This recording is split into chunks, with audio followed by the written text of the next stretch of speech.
we're segueing into like procrastination. I just watched a TED Talk. I don't know. Do you follow TED Talks? Not as much. They're really good. You should get on. Everybody tells me they're also. I heard also some cult like stuff about it, but that was No, you know what? Not all the TED Talks are great. Right. But you know what? When you see the title and it catches your interest, you should check it out. It's usually worth it. I just watched one about this guy. He's talking about procrastination. If I went like how to bang more sluts, TED Talk, dude. There's a TED Talk for that somewhere.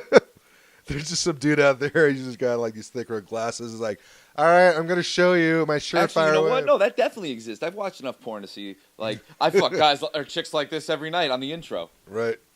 There's definitely a TED Talk for that.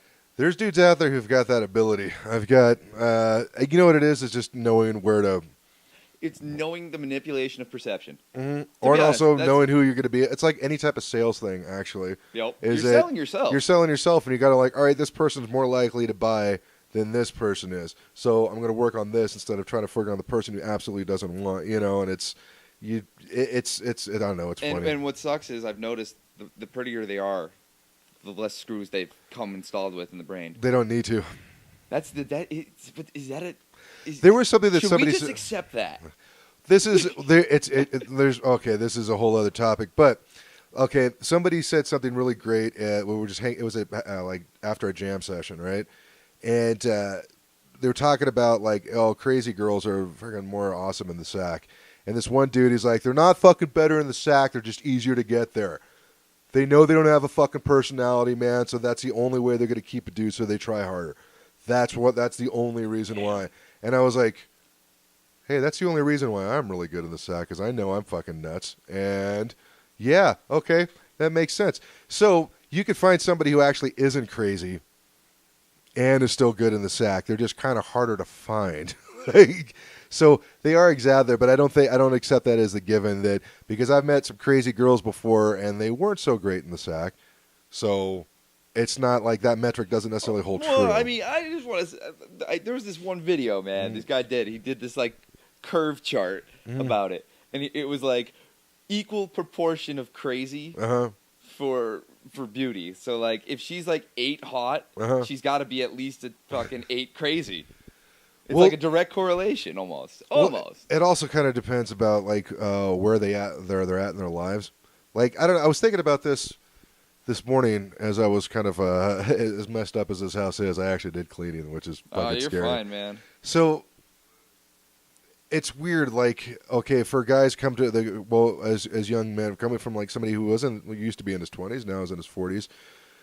When you're in your 20s, you're kind of banking on this kind of potential that you have, and you're hoping some girl's going to realize the potential that you have. And then it gets to a certain point because you have your whole life in front of you, right? And then as you get in your 30s and your 40s, you realize, holy shit, yeah. You're like, shit, potential doesn't mean anything anymore. I need to have some actual achievements. And now I'm going to start working on my, like, showcasing whatever achievements that I have as opposed to what my potential was. Case in point being, after my divorce, I'm like, what do I have to fucking offer anybody, right?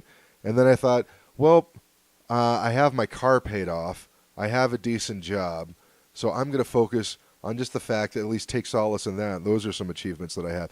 I started attracting a completely different type of person when I did that. Then they saw the potential about the other stuff for comedy and all that other cool stuff, right? But that's that's a transition that everybody makes. That's a testament, though. That's a testament to you got to be good to yourself, right? Before you be good to somebody else. Value, nothing, and this is a cynical thing to say, but nothing that's given, nothing given away has any value. Two people have to agree on the value of something, right? So let's say if you think that your love or your affection is worthless, you're only going to find people who agree with you on that yes, your love and affection is worthless. If you say it's worth at least this much, like I'm not going to put up with fucking crazy like tantrums, all right? You can be pissed off about whatever you want to be pissed off about, but if you're going to start throwing shit around, guess what? I'm packing my shit and I'm leaving. I have a high enough credit score that I don't have to deal with that kind of bullshit. Yeah, right? I've recently come to that. The last chick I was with couldn't get over the fact that here I am on Twitch and was down talking my job, and I was like, you know what? My job's been here before you. Right. It'll be here after you. Exactly. And I don't need this shit. But eventually, so but eventually you'll find somebody who was like, I agree with what your love and affection is worth this much. They're like, oh, okay. And then suddenly the type of relationship was changing, right? The folks, like, if you don't figure that out, imagine you've seen like teenagers go through relationship bullshit, okay? You will see people in their 30s, their 40s, their 50s, and their 60s who never fucking get out of that. And that's, if you're dealing with the same type of relationship bullshit that you were, like, let's say 10 years ago, chances are that you're stuck in a rut and that you need to reevaluate stuff. I want to say the same to bring this all back. Oh yeah, totally. I want to actually say that that's exactly how the Twitch troll thing kind of works as well. The more that you get known for giving in and triggering on them, the more that show up. Oh yeah. And my channel for a good year became nothing but my viewers trolling me. Really? They just loved making me miserable. A majority. Jeez. There was a minority that was like really behind what I was up to. Right. But a big majority of the support that I got was hate support. Right. I hope you get fucking shot in the face. Like, okay. Yo, don't say, around here. Did you hear there was another shooting? Really? Oh, dude, it was like 2 months ago. I was sitting there on Discord playing Darkfall with one of the guys, and all of a sudden I hear a fucking Tech 9 go off 9 times. Damn. It was across the street from the other place. Oh, from the recovery house? That's a rehab place, I think, isn't it? No, there's the adult daycare, and then across the street. Oh, okay, over there, yeah. You know what? It's kind of weird. It's always... it's 3 fucking times shots have been fired in this neighborhood since I moved in. Which is strange, because it's a peaceful fucking neighborhood, other than the, like... It's not like... Okay, like in Phoenix, man, you could spot the rough neighborhoods by how many folks are just hanging out in their front yards blasting their stereos. And just always hanging out like being a crew. Right, you can see thugging it up and stuff. There's deep. Really none of. There's really, I haven't seen any of that stuff. I've actually, the only time you see people rolling deep in Denver is homeless communes. Yeah, like seriously, you go downtown, you'll run into a group of 15 homeless dudes that are all like, you know, sharing space and hanging out. But other than that, it's not like, even in New York City, you don't really see like gangs of New York style Mobb Deep anymore. No, because the best, most effective way that they found, I think, as far as like being like, you know, like gangsters and stuff like that, is that if you don't see them until it's too fucking late. Well, yeah, that's the true OG. The true OG does all his business and nobody knows. Yeah, exactly. Like I grew weed in Pennsylvania at one point, and my boss, he was baller. He had six-figure bank account. Drove a Honda Civic with a fucking bumper Jerry tied on it. No, because they're being smart. Because you don't want to be like, that guy doesn't have a job, but yet he's walking around. He's driving in a Benz. Exactly what he taught. Like he taught me the true OG like style of, you win big, but you display quiet. Yeah. You win big, but you display quiet. For so many reasons, because also even if like not just for the cops. That's a good rule for life in general, though. Yeah, I would say so. Because like if you're walking around and like flashing everything, this is a weird thing. I know it's different cultures react different ways and stuff. So I understand like there's certain cultures where you want to flash all this stuff because it's a status in your neighborhood. For me, I always thought, I'm like, ooh, that's the guy we're going to rob next. Like that's somebody's walking around in like a nice car and always flashing a shitload of bling. I'm like, oh, okay. Well, you just showed how much money you got on you. I wish I had an experience. Like even in New York, I want to say that it's very rare. Yeah. It's rare to just. In certain neighborhoods, however, though, like if you're in a. No, I was in. You know, all right. So the real 50 Cent, not the rapper, right? The killer. I lived in his neighborhood in Brooklyn. Shit.